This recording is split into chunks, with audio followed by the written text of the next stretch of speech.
le thème du message, c'est « Je lève les yeux vers les montagnes.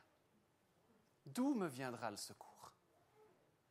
Et j'ai envie de nous inviter ce matin, de nous inviter.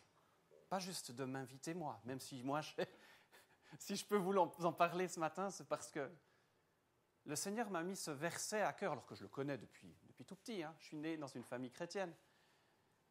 Mais il m'a mis à cœur ces derniers temps parce que des fois, c'est difficile. C'est difficile de rester centré dans la prière, l'adoration. Il y a le temps de louange et puis on pense au dîner, on pense qu'on s'est engueulé avec sa femme, on pense à son gamin qu'on n'arrive pas à gérer, on pense à son boulot parce qu'on a une difficulté avec un collègue, on pense à je ne sais pas trop quoi. Puis il y a des moments où on ne se sent pas sain, on ne se sent pas bien, on ne sait pas qui on est, on ne sait pas pourquoi on est là, on ne sait pas qu'est-ce qu'on vaut. On est un petit peu en bas. Et puis quand on essaye de reprendre le fil des choses avec le Seigneur, après par exemple un temps de vacances où on a malencontreusement un petit peu laissé la lecture de la parole de côté, ne vous inquiétez pas, je suis le même. Eh bien, tout d'un coup, on a juste besoin de relever la tête. Mais ce n'est pas facile. Juste relever la tête. Et puis, c'est cette question qui nous adresse le psalmiste. Je lève les yeux vers les montagnes. Mais d'où me viendra le secours ? Je lève les yeux vers les montagnes. D'où me viendra le secours ? D'où me viendra le secours ? Est-ce que je peux compter sur moi ? Le secours me vient du ciel, du Dieu du ciel, de celui qui a fait les cieux et la terre. Et il n'y en a pas deux, il n'y en a que un. Le secours me vient de lui. Et d'innombrables personnes rencontrent ce Dieu-là. Le Dieu d'Abraham, d'Isaac et de Jacob, qui a engendré Jésus-Christ, qui est venu sur la terre pour nous sauver de nos péchés. Il n'y en a qu'un. Et c'est celui-là. Et c'est celui-là qui est prêché avec foi, avec amour, avec compassion, jusqu'aux extrémistes musulmans qui peuvent le rencontrer. Le djihadiste, il peut être sauvé. Amen. C'est l'histoire de ce djihadiste qui a un chrétien en face de lui. Le chrétien est à genoux par terre et il va lui couper la tête. C'est une histoire vraie. C'est le djihadiste qui témoigne. Il y a la Bible à côté du chrétien.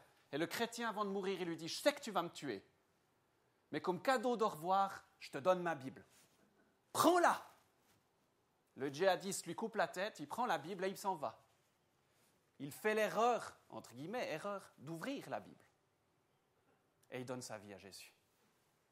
Dieu n'est pas limité pour toucher l'extrémiste musulman. Amen. Dieu n'a-t-il pas montré un exemple phénoménal au travers de Paul ? Dieu est allé chercher Paul. Dieu est allé chercher l'extrémiste religieux, l'assassin des chrétiens. Et il en a fait le plus grand apôtre. Quel extraordinaire message qui nous est laissé là, au travers de la conversion de Paul. C'est possible aujourd'hui. L'extrémiste musulman peut rencontrer Jésus, le vrai sauveur. Il peut faire connaissance avec le vrai Dieu, un Dieu de vraie paix, un Dieu de vrai amour, un Dieu de vraie joie. Non, l'islam n'est pas une religion de paix. Non, l'islam n'est pas une religion d'amour. Non, l'islam est une idéologie qui écarte les gens de la volonté de Dieu d'être unis avec Dieu. Dieu n'a qu'une seule envie depuis qu'il a créé l'être humain, depuis la chute, pour être plus précis. Il n'a qu'une seule envie, c'est que l'homme soit réconcilié avec lui. Et il va tout faire à travers toute l'histoire pour que l'homme et lui soient réconciliés. Et il prévoit dès le commencement d'envoyer Jésus-Christ. Et aujourd'hui, on le voit, et c'est possible. Et l'islam ne fait que écarter les gens du chemin qui mène à Dieu. Et ce chemin, c'est Jésus. Et pourtant, Dieu, au-dessus de tout, utilise le Coran pour amener des gens à Jésus et donc à lui. Puisque Issa, qui est une forme bien modifiée du vrai et authentique Jésus, d'accord, mais ce Issa-là, néanmoins, les amène à Dieu, peut les amener à Dieu. Parce que Dieu est au-dessus de tout ça. Dieu est au-dessus de tout ça. Et dans ces situations de guerre, dans ces situations conflictuelles, dans ces situations difficiles où les gens n'ont rien à manger, les gens crèvent dans des souffrances abominables, les gens se suicident parce qu'ils ont vu des atrocités qu'ils ne peuvent plus supporter, on leur a fait subir des choses qui sont horribles, on revient toujours, mais je lève les yeux vers les montagnes. Mais d'où me viendra ce secours? J'ai une question pour vous ce matin. Est-ce que mes souffrances ici en Suisse, dans ma petite vie confortable, sont négligeables comparées à celles que le chrétien ou le yézidite syrien vit? Honnêtement.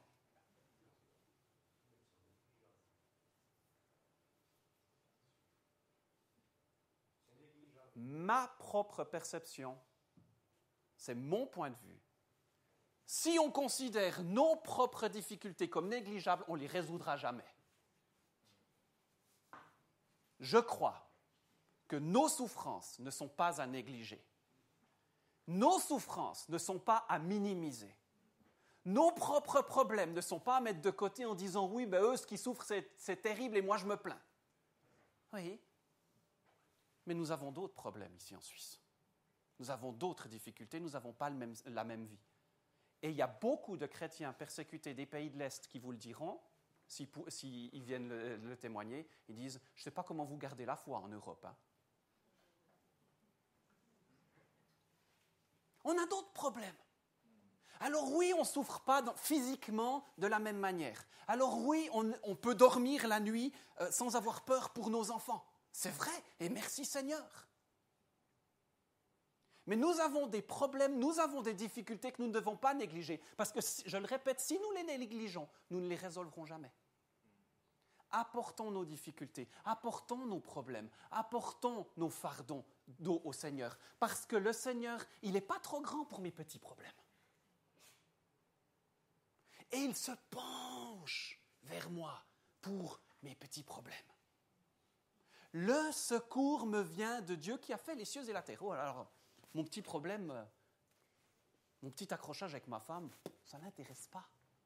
Ah bon? Pourquoi? Il a fait les cieux et la terre, il a des choses plus importantes à s'intéresser, à s'occuper, à gérer. Sérieusement? Ben, je vais vous dire quelque chose. Moi, après 4 ans de mariage, ça a été difficile. Avec ma femme, maintenant, on est mariés depuis 12 ans. On a 3 enfants, Jonathan a 10, Elliot 8 et Colin en a 3. Et quand on avait 4 ans de mariage, on a vécu une première crise assez difficile. On n'arrivait plus à se communiquer. On n'arrivait juste plus, c'était pas possible. On finissait par s'engueuler tout le temps.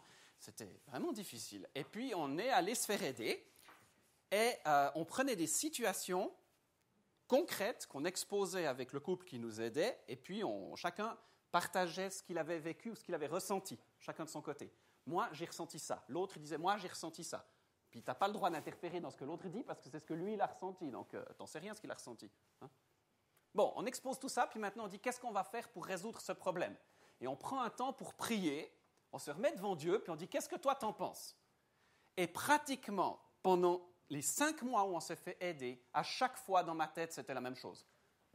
Qu'est-ce que tu veux que Dieu y réponde? Ça ne l'intéresse pas. Dieu, il ne va pas répondre. Mais pourquoi il s'intéresserait à mon petit problème? Ben, je peux vous dire une chose, pendant les 5 mois où on a été suivis, à chaque fois qu'on a posé la question à Dieu, à chaque fois, il a répondu.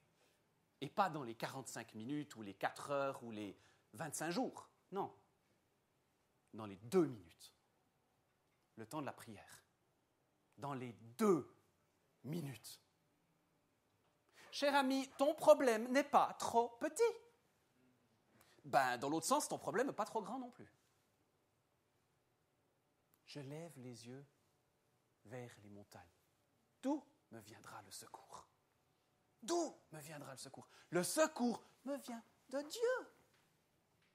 De Dieu. celui qui est au-dessus de la montagne, qui a fait les cieux et la terre. J'aimerais vous donner une illustration un peu particulière. Je l'appelle Dieu mon coussin. Coussin, c'est bizarre, il n'y a pas un coussin là, non? Bon. Imaginez le coussin. Je ne sais pas comment c'est pour vous, mais en général, quand j'étais petit et puis que je m'énervais un peu, mes parents ils me disaient « va voir te défouler sur ton coussin ». Ça se fait encore, on dit ça, vous connaissez cette situation? Va te défouler sur ton coussin.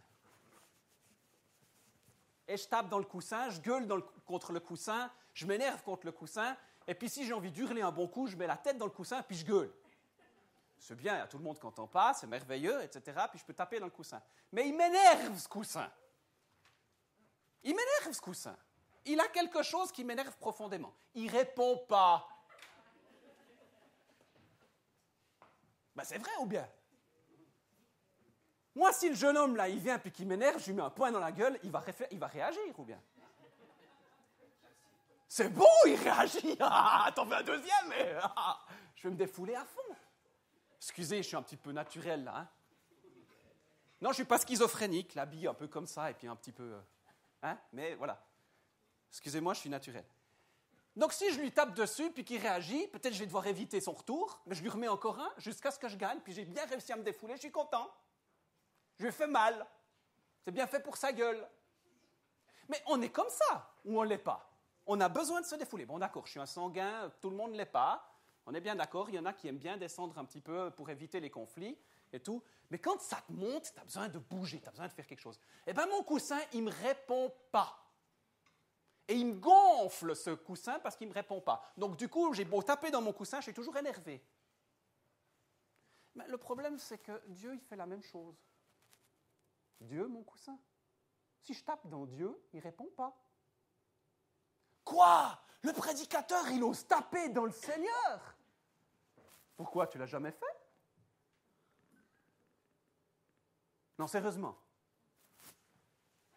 Jésus est mort sur la croix. Jésus, il a donné sa vie. Il a souffert des souffrances épouvantables. Les Romains l'ont flagellé. Ils lui ont craché au visage. Moi, mon agacement, tu crois que Jésus ne peut pas l'encaisser? Mais il est là pour ça! Jésus est là pour ça, pour encaisser mon agacement, mon énervement, pour encaisser mes coups. Il l'a fait sur la croix, s'il devait le refaire, il le referait encore. Ouh là là, je secoue un tout petit peu des trucs religieux. Je ne sais pas pour vous, mais dans ce cas, je sais que je l'ai déjà vu. Ça me secoue moi aussi quand j'y pense. Mais oui, mais Jésus, il est là pour ça. Pourquoi? Parce qu'il aimerait que je puisse me rapprocher de lui. Il fait comme le coussin, il encaisse tout et il ne répond pas. Il réagit différemment, Jésus. Il réagit beaucoup plus fort.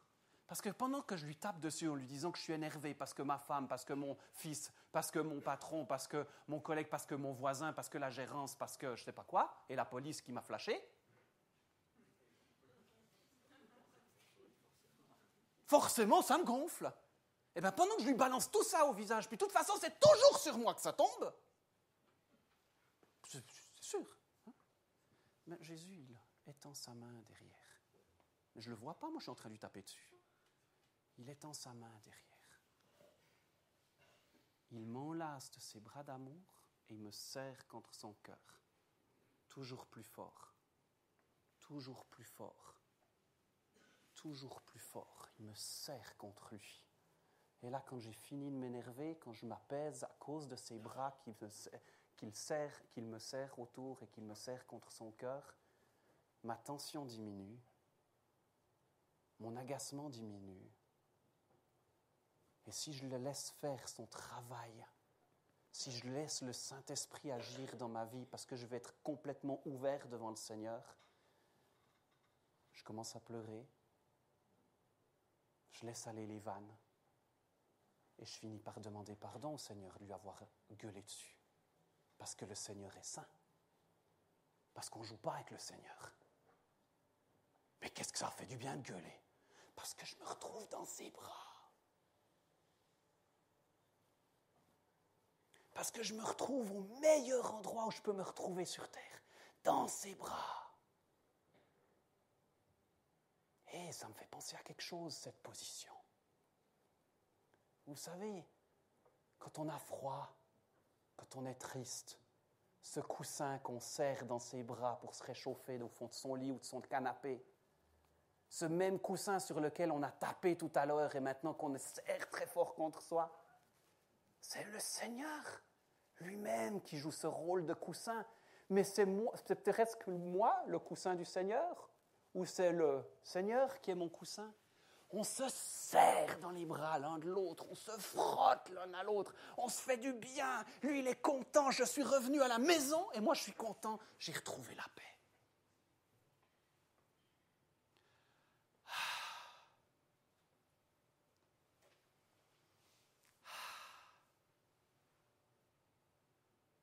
C'est bon. C'est bon de se retrouver avec son Seigneur. C'est bon d'avoir pu lever la tête, chercher son secours et de l'avoir reçu. Parce que Dieu est vivant, parce que je suis important à ses yeux, parce qu'il est mort pour moi et qu'il m'aime moi.